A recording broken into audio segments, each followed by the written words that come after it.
esta parte entra que vamos a hablar de ella más adelante, pero entendamos que en ese momento el desarrollo fue simplemente entendido bajo la premisa del crecimiento económico. Pues cuando hablaban en los años 40, años 50 de desarrollo, las teorías de desarrollo, estaban hablando básicamente del crecimiento económico, estaban entendiéndolo hacia allá. El país que crecía en el PIB era un país que estaba teniendo desarrollo. Esos conceptos han ido cambiando a lo largo de la historia, porque se ha reevaluado hasta qué punto el crecimiento económico determina el desarrollo.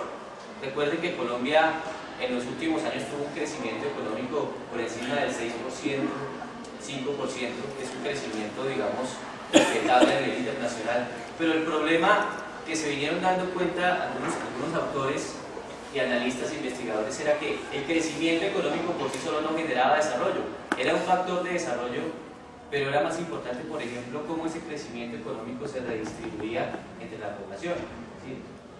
Crecimos económicamente, pero ¿dónde quedó el dinero en el crecimiento económico?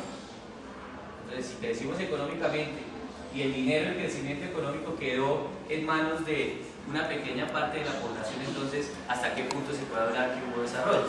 Entonces, digamos que hay unas nuevas dimensiones de desarrollo que empiezan a reevaluar esa idea, ese concepto de desarrollo, y dicen, no, lo importante no es el crecimiento económico, no es el crecimiento del PIB, sino es cómo se está desarrollando la población.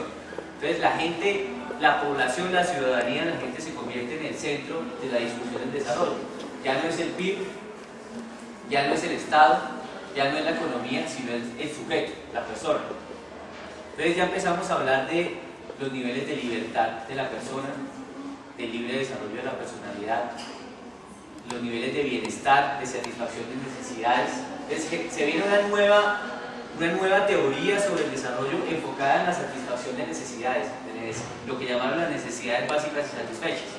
Entonces empezaron a decir los autores, los investigadores, que quien tenía desarrollo, o los países desarrollados, eran los que hacían una satisfacción de necesidades básicas a la población, y a partir de allí se generaron los indicadores. ¿Quién tiene servicios públicos y quién no tiene servicios públicos? ¿Quién tiene acceso a la educación y quién no tiene acceso a la educación?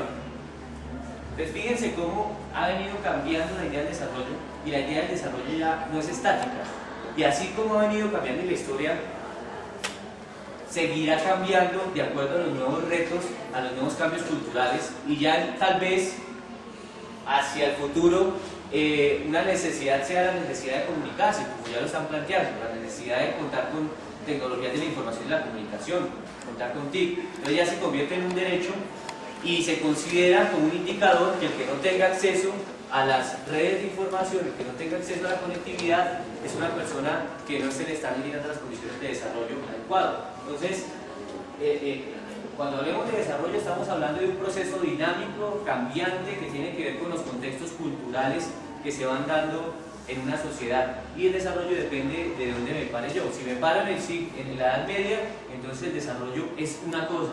Si me paro en la modernidad, si me paro en el Renacimiento, si me paro en la Edad Contemporánea, si me paro en el siglo XXI, el desarrollo es otra cosa, porque es una idea dinámica que viene cambiando y que se viene reevaluando y que se viene midiendo de forma diferente. Hoy en día, autores como Max Neff, que es un sociólogo chileno, nos dice que el desarrollo se debe medir a escala humana, nos habla del desarrollo a escala humana, y propone unos indicadores para medir el desarrollo, que parten incluso desde el afecto, que parten incluso desde el derecho del niño a ser amamantado, y lo justifica desde el punto de vista psicológico, diciendo que el hecho de que un niño sea amamantado le da primero unos factores nutricionales para su crecimiento importantes, de defensa de su cuerpo, pero aparte de eso, el hecho de ser amamantado le da unos factores psicológicos que van a forjar su personalidad más adelante. Es decir, a partir de las investigaciones, no solo desde el punto de vista económico, sino desde el punto de vista humano, desde el punto de vista personal, nosotros podemos construir, y ustedes pueden construir una idea de lo que es el desarrollo. Pasa lo mismo con las empresas. Ustedes pueden generar unos indicadores a nivel interno en cada una de las empresas definiendo qué es el desarrollo de la empresa, qué es lo que van a priorizar ustedes. ¿El desarrollo qué puede ser? Puede ser el desarrollo de la tecnología al interior, puede ser el desarrollo de la infraestructura, puede ser el desarrollo del recurso humano o del talento humano, como ahora se le llama. Es decir, es un poco entender que las ideas no son estáticas, que los conceptos no son como los diccionarios cuando uno los busca, que abre el diccionario o abre la Wikipedia y encuentra un concepto estático, sino que todo el conocimiento y todos los conceptos han sido construidos por personas que han investigado. Y no hay un concepto único de nada, sino que depende de donde yo me pare en el escenario para explicar el contexto. Y ese enfoque de desarrollo tiene que ver mucho con el rol del Estado. No podemos entender el desarrollo en ningún país sin entender qué hace el Estado para instrumentalizar o concretar el desarrollo. Y en esto tenemos dos teorías, digamos, que en los últimos años han venido riñendo un poco. No vamos a hablar hacia atrás, sino vamos a hablar de lo más actual. Hay dos teorías sobre el desarrollo sustentadas a través del Estado. Una que dice es que el desarrollo se da simplemente a partir del libre juego de las fuerzas del mercado.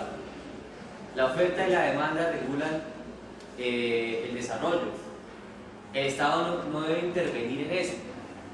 El Estado debe dejar que las fuerzas del mercado regulen el desarrollo. El Estado no se debe meter, el Estado simplemente debe garantizar la seguridad, el Estado simplemente debe garantizar la justicia, la aplicación de las normas, pero déjele el desarrollo a las fuerzas del mercado, a la fuerza de la oferta y la demanda. Esa es una postura, digamos, que hoy llaman la postura neoliberal del Estado, que es la mínima intervención del Estado en la economía. Dejemos que el campo se regule solo, que el sector agrícola se regule solo, que la oferta y la demanda regule la dinámica del sector agrícola. Digamos, esa es un poco la visión de los tratados de libre comercio, ¿no? Simplemente abramos las fronteras y dejemos que el mercado empiece a regular quién sobrevive y quién no sobrevive. Es la libre fuerza de la demanda y de la oferta en el mercado. Y otra, digamos, teoría que sustenta o dice que el Estado debe intervenir para regular el desarrollo, que sin el Estado es imposible, sin la intervención del Estado y la planificación del Estado en desarrollo es imposible que se dé desarrollo, porque el Estado puede proteger e impulsar algunos sectores económicos. Digamos que son dos visiones del desarrollo que están allí presentes, y esto para entender que el desarrollo no solo pasa por unos enfoques, que eran los que les mencionaba, sino también pasa por entender cuál es el rol del Estado. El Estado cómo está diseñado, para intervenir la economía o simplemente para dejar que el mercado ordene el desarrollo. Esas son dos visiones que hay que tener en cuenta, sin las cuales no puede entenderse el desarrollo económico de ninguna forma. Está la historia del desarrollo endógeno también como un concepto clave, y esto tiene que ver con la historia de cada país. Aquí no podemos, esto no es una variable, digamos, estática, sino que es cómo se ha configurado la economía en cada país, cómo se ha configurado el tejido económico empresarial de cada nación. Ustedes, en Colombia, cómo se ha configurado el desarrollo del país. Entonces tenemos un país que vivió un largo tiempo alrededor de un producto de exportación que fue el café, que en su momento fue un producto líder. Entonces el desarrollo agrícola se dio, el desarrollo económico del país se dio alrededor de un producto, de un monocultivo, y se convirtió prácticamente en un símbolo del país, pero sustentó una buena parte del desarrollo económico del país.